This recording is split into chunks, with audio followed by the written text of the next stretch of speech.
ہمارا سب سے بڑا ڈیلیما یہ ہے کہ وہ رشتے ہمارے جو سب سے سینسٹیو ہیں، میاں بیوی ہے، ماں باپ کا اولاد کے ساتھ، اس میں اونرشپ کا بڑا فقدان ہو گیا، اور وہ انسان سمجھتا ہے کہ مرد سمجھتا ہے کہ شاید کاکی میں خامی ہے، کاکی سمجھتی ہے مرد میں خامی ہے، حالانکہ یہ بیچ میں بیٹھا کوئی شرارتی آپ کو اکسا رہا ہے اور آپ کو ایک دوسرے کے خلاف کر رہا ہے، وہ اگر آپ کو اتنی آسانی سے جانے دے تو پھر آپ کو یہ بات سمجھ میں آئے گی کہ فقیر کیوں آتے ہیں بیچ میں۔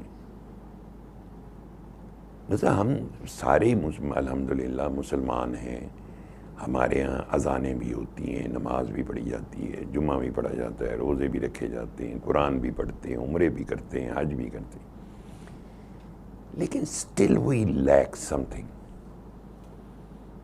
اور وہ جو چیز ہے، جیسے آج میں شام ابھی بات کر رہا تھا جو سورہ فتح میں ہے کہ وہ کفار پر سخت ہیں، آپس میں نرم خو ہیں، آپس میں وہ جو مسلم کمیونٹی ہے وہ محبت کے رشتے میں جڑی ہوئی، لیکن کفار پہ بغض فی اللہ کی وجہ سے وہ چونکہ اللہ شرک کرتے ہیں اور اللہ کی گستاخی کرتے ہیں، نافرمانی کرتے ہیں، اس لیے ان پہ غصہ کیا جاتا ہے۔ لیکن یہاں مسئلہ اور ہے، یہاں مسئلہ یہ ہے کہ جو تواڈے مسلمان بھائی نے تسی انہاں دے اوتے غصہ کھا رہے ہو، میاں بیوی پہ کھا رہا ہے، بیوی میاں پہ کھا رہی ہے، دونوں کے تعلقات کی کشیدگی کا بچوں پہ کیا اثرات ڈیولپ ہو رہی ہوں، اٹس ہارریبل۔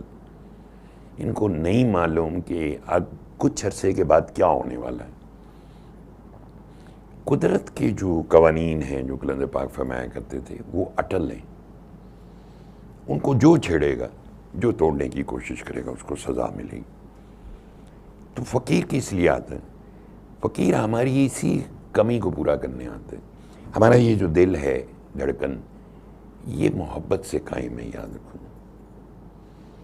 اگر محبت نہیں ہے وہ دل فارغ ہو، بندہ ہی فارغ ہے، مردہ ہے، جو بھی اس کو جہاں مرضی چلا جائے کوئی فرق نہیں پڑتا۔ اس لیے کہ وہ اسی کو جگانے آتا ہے کہ یار یہ بوجھ اتارو اپنا۔ وہ کہتے ہیں جب کشتی ڈوبنے لگتی ہے تو بوجھ اتارا کرتے ہیں، تو ہمارے دل کی جو کشتی جو ہے نا وہ ہمیں بھی لے کے ڈوب رہی ہوتی ہے، کیونکہ دنیا کی محبت، خواہشات، نفرتیں، نفس و صاف کا غلبہ، پتہ نہیں کیا کیا، اور ہم اتنے پریشان ہوتے ہیں بنیادی طور پر سارے۔ تو وہ ایک ریلیف آتا ہے، وہ آپ نے اکثر دیکھا ہوگا، کوئی بھی بندہ کتنا ہی پریشان ہو اس کو تھوڑی دیر بٹھا کے کو پانی پلائیں، چائے پلائیں، کھانا کھلائیں، پیار سے بات کریں، اس کو دعا کرا دیں، آپ دیکھیے گا اس پہ امپیکٹ کتنے۔ امپیکٹ کس چیز کا ہے؟ کیونکہ اللہ محبت ہے، اور اللہ محبت کرنے والوں کو پسند کرتا ہے۔ وہ جو اللہ کے لیے ایک دوسرے سے محبت کرتے، تو جب ہمارے دل کی دھڑکن میں اللہ ہی نہیں ہوگا، جب اس کی خیال ہی نہیں ہوگا، جب اس کی محبت ہی نہیں ہوگی، تو کیسے ہم پیار کریں گے؟ ہم تو اصناف کی دنیا میں رہ جائیں گے، ہمیں کسی کی چھینک بھی بری لگے گی، کسی کی باتیں کرنا بھی برا لگے گا، کسی کا انداز بھی برا لگے گا۔ تو یہ اونرشپ نہیں ہوتی۔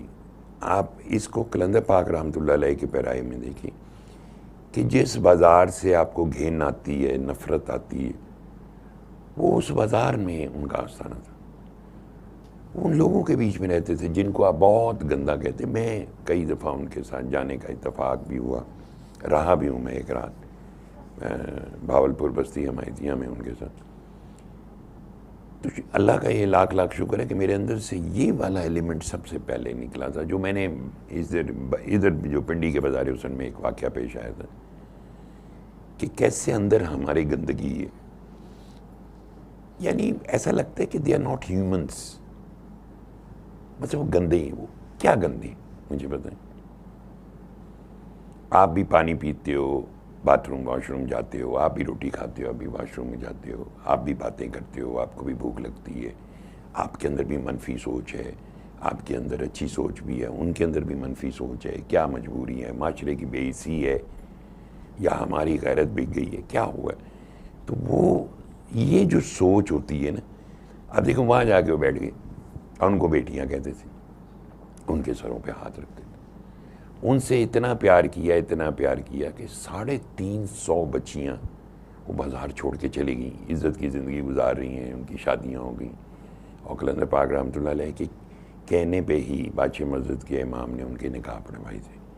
اس کا مقصد بھی یہ کہ یہ اصل میں ہمارے اندر گندگی ہوتی ہے جو ہمیں باہر نظر آتی ہے، دوسروں میں نظر آتی ہے۔